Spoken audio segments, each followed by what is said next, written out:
And welcome everyone back to live racing at Grants Pass Downs, day number 7 of our spring summer meet, Memorial Day today, first post at 5:15 p.m. And of course we honor all those fallen veterans who served our country and gave the ultimate sacrifice for our freedom. So a thankful Memorial Day from us to them, and I hope everybody had a good holiday weekend. Happy to be back live racing again, racing today and tomorrow. First post at 5:15 p.m.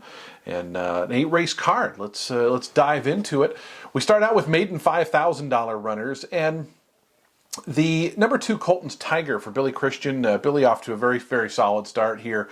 I think he was 0 for 2 the first week, and since then is like 4 for 7. So his horse is running really, really well. He's coming out of the Heavy Hall maiden race. Heavy Hall came back and won last week at Grants Pass Downs, as did Vibranum, who was second in that race, came back to break the maiden in fine form. So certainly a little bit of a live race. Colton's Tiger really wasn't involved in that race back on May the 11th, but certainly was bet well, and I think the horse had shown a little bit of speed in its previous start. I have to think that with the inside draw, David Martin is going to want to get Colton's Tiger out into the race early on, and very much could yield a more positive result for that one. Right to its outside is Golden Flame, who really had never done any running at all, and last time out ran a pretty decent effort. In the King of Wishes I'm Not Gabby race, I'm Not Gabby and Lono both coming out of that race, so it was a good race to watch the video on and get a sense of whether or not you liked anybody more than not. I didn't think Golden Flame had any kind of bad trip, just was prominent and faded a little bit late. But I think it was just encouraging to see the horse finally run a pretty decent race, and arguably the best race of the horse's career. I mentioned Lano, who was third in that race. It had to cover a little bit of ground. I'm Not Gabby to me looks like the probable lone speed in favor, or not lone speed, but the favorite here, just off that last effort. It was such an improved effort from what this horse had done before. This is a horse who has won before, was just disqualified, and almost won last time before King of Wishes, the stablemate, came and ran that one down. So I'm Not Gabby, certainly deserving. You could argue that maybe some speed comes from the outside with Lord Vader, who's 5-2 on the morning line. Just didn't do any running last time out in the Heavy Hall race, was wide.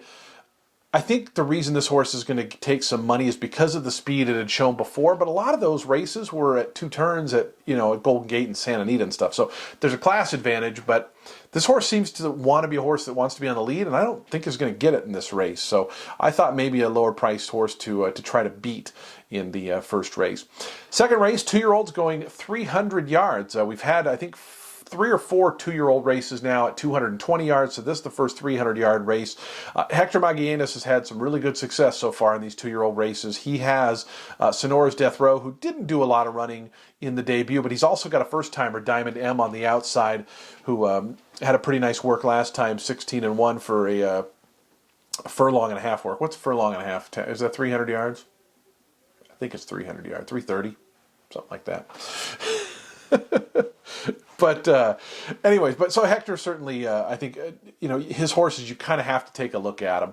I do want to mention number 4, Play in the Game, who was 5th in the debut, kind of split the field, but had a not great start. And I thought with a better start, coming at a nice workout on the day of its race last time out, but I just thought with a better start could be a big player on here, especially if the first-timer for Magallanes doesn't fire like some of his first-timers have.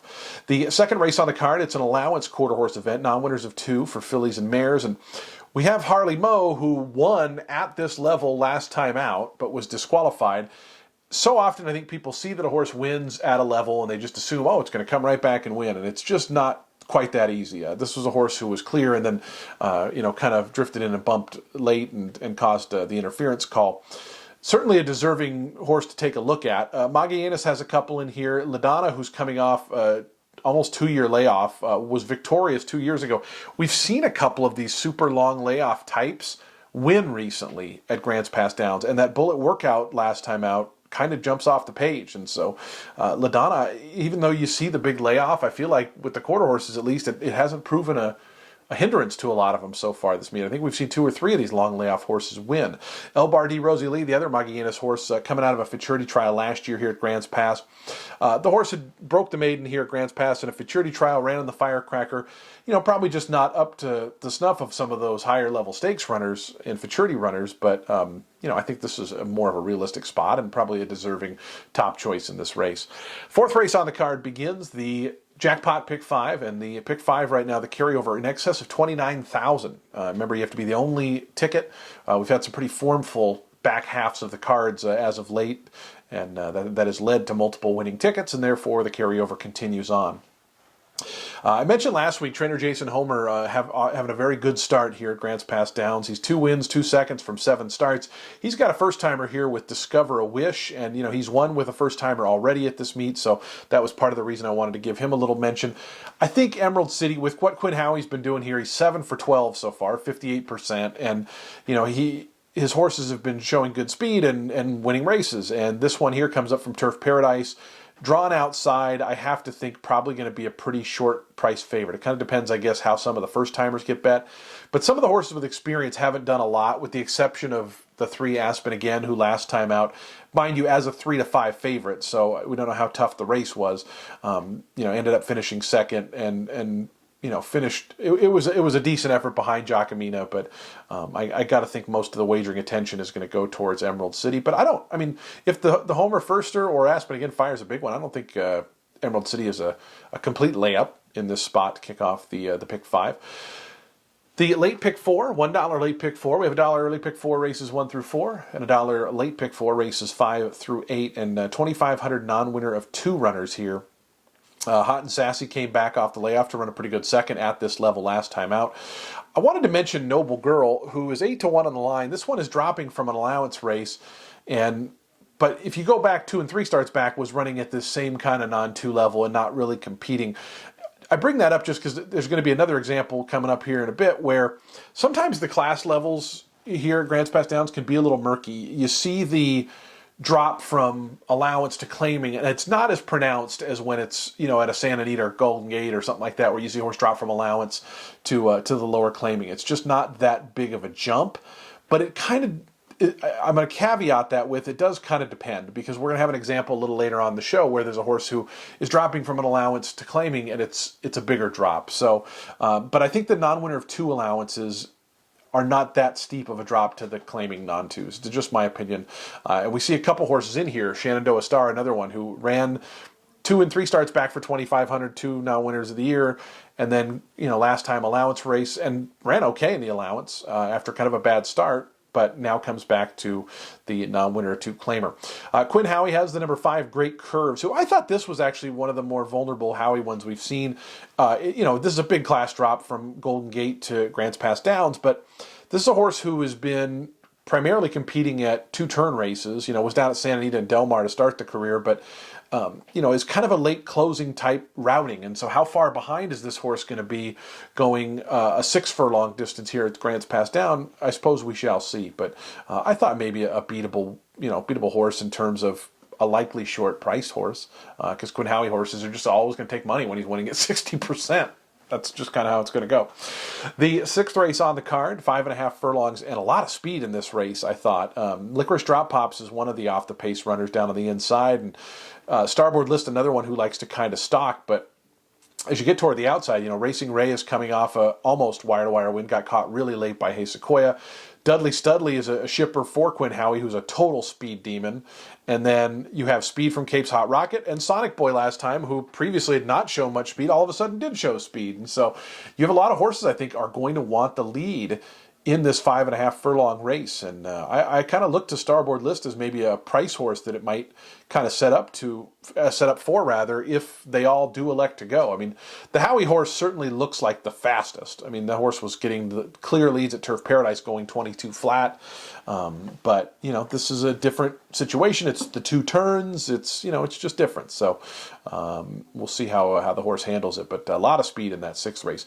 7th race on the card. This was the one where I wanted to talk about the class drop one, because the number 1 Sequoia Sunset for Board Shorts and Emilio Guerrero did not do any running last time out, but 2 and 3 starts back at the 4,000, 5,000 on 3 level, was prominent early on, won one of them, was second in another one, so ran good races.